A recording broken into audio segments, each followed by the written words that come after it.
Hello students, कैसे हैं आप लोग। उम्मीद है आप सब अच्छे होंगे। तो चलिए इस वीडियो को स्टार्ट करते हैं। और आज की इस वीडियो में हम आपके लिए लाए हैं किंगडम एनिमलिया का पूरा चैप्टर। और इस चैप्टर में आप कंप्लीट चैप्टर 10 मिनट में आप इसको ख़त्म करके इसको रिमेंबर करके याद कर सकते हैं। तो चलिए वीडियो को स्टार्ट करते हैं और इस पूरे चैप्टर की रिवाइज करते हैं एक बार। सबसे पहले हमारे पास इस चैप्टर के अंदर टोटल 9 फाइलम्स हैं। इन फाइलम को याद करना ही हमारा चैप्टर का मकसद है। तो चलिए हम देखते हैं कि इनको हम कैसे याद कर सकते हैं। तो यहाँ पर इसके अंदर जो भी इनकी प्रॉपर्टीज़ हैं इन फाइलम की, जैसे कि सिमेट्री हो गया, सीलम, और टिश्यू लेयर्स है, स्ट्रोम है, और उसके बाद reproduction, digestive system, respiratory system और ट्रांसपोर्ट सिस्टम, ये सारी प्रॉपर्टीज़ हैं एक एक फाइलम की हमें याद करनी है। टोटल 9 फाइलम है: पोरिफेरा, निडेरिया, प्लेटीहेल्मिन्थेस, एस्केल्मिन्थेस और एनिलिडा, मोलस्का, आर्थ्रोपोडा, और दो और हैं इकाइनोडर्मेटा और कॉर्डेटा। तो ये सारे हमारे पास फाइलम हैं और इनको हम कंपेयर करके इनकी प्रॉपर्टीज़ को एक एक दूसरे से कंपेयर करके हम इन्हें याद कर सकते हैं। पोरिफेरा के अंदर जब देखें तो इसकी सिमेट्री की बात करें तो पोरिफेरा की जो सिमेट्री है वो है असिमेट्री, मतलब इसके अंदर कोई सिमेट्री नहीं है। पोरिफेरा असिमेट्रिकल है। जबकि निडेरिया जो है वो रेडियल सिमेट्री का है। बाकी जो सारे हमारे पास फाइलम हैं उसके अंदर बायलेटरल सिमेट्री मिलती है हमें। सबसे पहले फाइलम आपको ऐसे याद करना है कि सबसे पहला जो फाइलम है पोरिफेरा, उसके अंदर कोई सिमेट्री नहीं है। दूसरे फाइलम निडेरिया के अंदर रेडियल सिमेट्री है। बाकी सारे फाइलम के अंदर बायलेटरल सिमेट्री है। तो इस तरह से आप उसे याद कर सकते हैं। दूसरे हम प्रॉपर्टी पे आते हैं जो है सिलम। सिलम का मतलब ये है कि उनकी बॉडी के अंदर कोई कैविटी है या नहीं है। तो बॉडी कैविटी जो है, ये पहले तीन जो फाइलम हैं, पोरिफेरा, निडेरिया, प्लेटीहेल्मिन्थेस, इन तीनों के अंदर कोई बॉडी कैविटी नहीं है, मतलब वो असिलोमेट हैं। तो असिलोमेट मतलब उनके पास कोई बॉडी कैविटी ना होना। तो पहले तीन जो हैं, पोरिफेरा, निडेरिया और प्लेटीहेल्मिन्थेस, इन तीनों के पास कोई भी बॉडी कैविटी नहीं है, मतलब ये तीनों असिलोमेट हैं। उसके बाद चौथा जो फाइलम है एस्केल्मेंथिस, वो सीडोसिलोम है, मतलब उसके अंदर एक फाल्स बॉडी कैविटी पाई जाती है, तो वो सीडोसिलोमेट है। पहले तीन असिलोमेट हैं, चौथा जो है एस्केल्मेंथिस वो है सीडोसिलोमेट। बाकी जो सारे फाइलम हैं वो सिलोमेट हैं, मतलब उनके अंदर एक ट्रू बॉडी कैविटी पाई जाती है। उसके बाद हम आते हैं चौथी जो हमारे पास प्रॉपर्टी है उसके पास, इसके अंदर क्या है, टिश्यू लेयर्स। टिश्यू लेयर्स जो पोरिफेरा के अंदर हैं वो कोई भी टिश्यू लेयर नहीं होती इनके पास नो लेयर्स, कोई लेयर नहीं होती। बाकी क्योंकि ये सेल के बने हुए हैं तो इनके अंदर टिश्यू लेयर्स नहीं होगी। उसके बाद जो निडेरिया है, निडेरिया के अंदर ये डिप्लोब्लास्टिक है, मतलब इसके अंदर दो टिश्यू लेयर्स हैं। बाकी सारे जो भी हमारे पास फाइलम हैं, प्लेटीहेल्मिन्थेस, एस्केल्मेंथिस, एनिलिडा, ये सारे फाइलम के अंदर ट्रिप्लोब्लास्टिक तीन लेयर्स पाई जाती हैं। तो आपको ऐसे याद रखना है कि सबसे पहला जो फाइलम है पोरिफेरा, उसके अंदर कोई लेयर नहीं है। दूसरा फाइलम निडेरिया, उसके अंदर डिप्लोब्लास्टिक है, दो लेयर्स हैं। बाकी सारे जो भी फाइलम है वो ट्रिप्लोब्लास्टिक हैं। उसके बाद हम आते हैं स्ट्रॉम पे। तो यहाँ पर स्ट्रॉम से मतलब ये है कि उनकी अगर कैविटी है, बॉडी कैविटी है, तो उसके अंदर पहले माउथ डेवलप होगा या पहले एनस डेवलप होगी। तो इस हिसाब से इन्हें प्रोटोस्ट्रॉम और ड्यूटरोस्ट्रॉम का नाम दिया गया है। तो सबसे पहले यहाँ पर देखें जो भी कितने हैं जिनके पास ट्रू बॉडी कैविटी है। तो हमारे पास पहले जो भी चार पहले फाइलम हैं, इन चारों के पास हमारे पास असिलोमेट है, मतलब इनके पास बॉडी कैविटी नहीं है। तो इन चारों के अंदर कोई भी स्ट्रॉम नहीं होगा, मतलब यहाँ पर कैविटी नहीं है तो यहाँ पर कोई भी एनस या फिर माउथ डेवलप नहीं होगा। बाकी जो एनिलिडा है और उसके बाद जो हमारे पास 5 फाइलम हैं, उनके पास इनमें तीन जो हैं पहले, एनिलिडा, मोलस्का और आर्थ्रोपोडा, ये तीनों प्रोटोस्ट्रॉम हैं।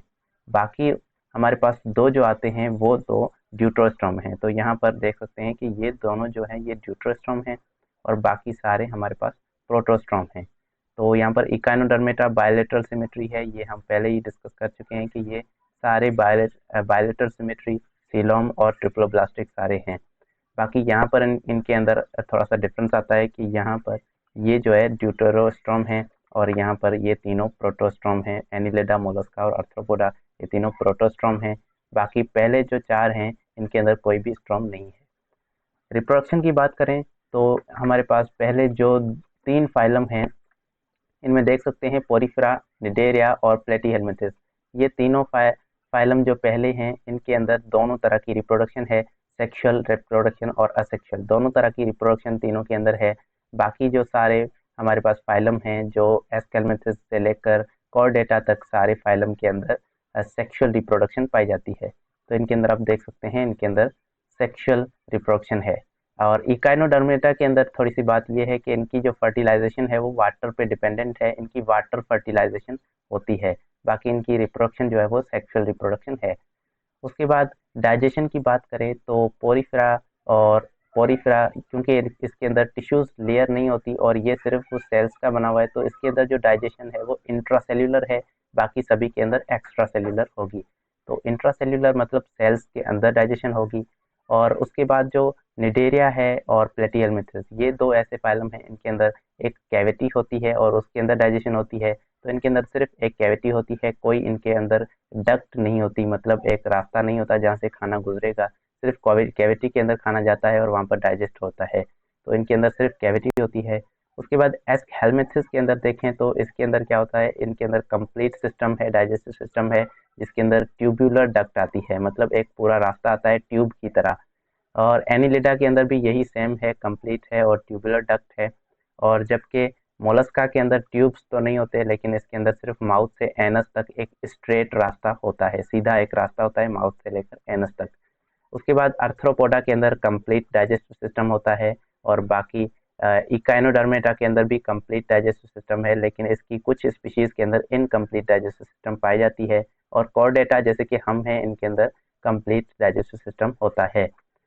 आगे आते हैं रेस्पिरेटरी सिस्टम पे। तो रेस्पिरेटरी सिस्टम, ये पहले जो 5 फाइलम हैं, पोरिफेरा, निडेरिया, प्लेटीहेल्मिंथेस, एस्केल्मेंथेस और एनिलिडा, इन सभी के अंदर डिफ्यूजन से ही जो है रेस्पिरेशन होती है। रेस्पिरेटरी सिस्टम इनके अंदर नहीं होता, इनके अंदर डिफ्यूजन से ही रेस्पिरेशन होती है। बाकी मोलस्का और आर्थ्रोपोडा, इनके अंदर गिल्स पाए जाते हैं जिनसे वो रेस्पिरेशन करते हैं। गिल्स जो है वो ये सिंपल तरह के लंग्स होते हैं और इन्हें ये गैसेस एक्सचेंज और रेस्पिरेशन के अंदर काम आते हैं। इकाइनोडर्मेटा के अंदर भी छोटे से टाइनी गिल्स होते हैं। बाकी कॉर्डेटा के अंदर वेल डेवलप्ड रेस्पिरेटरी सिस्टम होता है। आगे आते हैं नर्वस सिस्टम पे। तो नर्वस सिस्टम पहले 3 फाइलम पोरिफेरा, निडेरिया और प्लेटीहेल्मिंथेस के अंदर सिर्फ डिफ्यूजन के तौर पे नर्वस सिस्टम होता है, कोई सिस्टम नहीं होता, सिर्फ डिफ्यूजन होती है। और जबकि एस्केल्मेंथेस से लेकर आगे हमारे पास इनके पास एक छोटा सा ब्रेन आता है जिसे हम गैंग्लिया कहते हैं। गैंग्लिया एक छोटा सा ब्रेन होता है, इससे ये जो है वो नर्व इम्पल्स जनरेट करता है। सिंपल ब्रेन पाया जाता है इनके अंदर। और आगे चल के मोलस्का के अंदर जो है वो गैंग्लिया के साथ नर्व्स भी आती हैं और आर्थ्रोपोडा के अंदर नर्व कॉर्ड भी आ जाती है। आगे चलते हैं, सिंपल और नर्वस सिस्टम और इसके अंदर ब्रेन नहीं होता। तो इकाइनोडर्मेटा एक ऐसा फाइलम है जिसके अंदर सिंपल नर्वस सिस्टम होता है और इसके अंदर ब्रेन नहीं पाया जाता, सिर्फ नर्व्स होती हैं और उसके साथ वो जो है वो अपने इम्पल्स जनरेट करता है। कॉर्डेटा के अंदर कॉम्प्लेक्स नर्वस सिस्टम पाया जाता है, जैसे कि हम हैं, हमारे अंदर कॉम्प्लेक्स नर्वस सिस्टम है। आगे चलते हैं, ट्रांसपोर्ट कैसे होती है इनके अंदर। ट्रांसपोर्ट जिसे सर्कुलेटरी सिस्टम भी हम कहते हैं। तो इनके अंदर जो सर्कुलेटरी सिस्टम है वो पहले 3 फाइलम के अंदर कोई भी सर्कुलेटरी सिस्टम नहीं होता। डिफ्यूजन के तौर पे इनका जो ब्लड है वो जाता है, इनके अंदर ट्रांसपोर्ट जो है वो डिफ्यूजन के तौर पे होती है। एस्केल्मेंथेस के अंदर सर्कुलेटरी सिस्टम पाया नहीं जाता, मतलब इसके अंदर भी डिफ्यूजन ही होगी। और एनिलिडा जो है, इसके अंदर क्लोज टाइप सर्कुलेटरी सिस्टम होता है, जो इंसान के अंदर भी पाया जाता है, वैसा सर्कुलेटरी सिस्टम एनिलिडा के अंदर होता है। बाकी मोलस्का और आर्थ्रोपोडा पोडा के अंदर जो है ओपन सर्कुलेटरी सिस्टम होता है, मतलब उनका जो ब्लड है वो एक कैविटी के अंदर होगा और वहाँ से ऑर्गन्स ट्रांसपोर्ट जो हो, मटेरियल मिनरल की ट्रांसपोर्ट होगी। आगे चलते हैं, इकाइनोडर्मेटा के अंदर सर्कुलेटरी सिस्टम नहीं होता है और हमारे अंदर सर्कुलेटरी सिस्टम होता है और ये कॉम्प्लेक्स किस्म का सर्कुलेटरी सिस्टम पाया जाता है। तो ये हमारे पास यहाँ पर कंप्लीट किंगडम एनिमलिया आ जाता है। इसके अंदर थोड़े से टॉपिक जो है यहाँ पर, ये जो हमारे पास कैरेक्टरिस्टिक्स हैं जिनके बेस पर इनकी क्लासिफिकेशन की जाती है, इन कैरेक्टरिस्टिक्स को जो है वो अलग से हमें स्टडी किया गया था, हमने पहले किया था। बाकी सारी जो है हमारे पास पूरे फाइलम आ जाते हैं। कॉर्डेटा को आप लास्ट में जो है इसकी थोड़ी सी क्लासिफिकेशन आप बुक से देख सकते हैं। इसकी क्लासिफिकेशन को आप थोड़ा सा बुक से स्टडी करके आप इस पूरे चैप्टर को कंप्लीट कर सकते हैं। तो उम्मीद है आपको ये आज का ये पूरा लेक्चर अच्छा लगा होगा। अगर लेक्चर पसंद आया तो हमारे चैनल को सब्सक्राइब करके बेल आइकन को प्रेस कर दें और इस वीडियो को लाइक और शेयर लाजमी से कीजिएगा। Thank you so much for watching. मिलते हैं नेक्स्ट वीडियो में।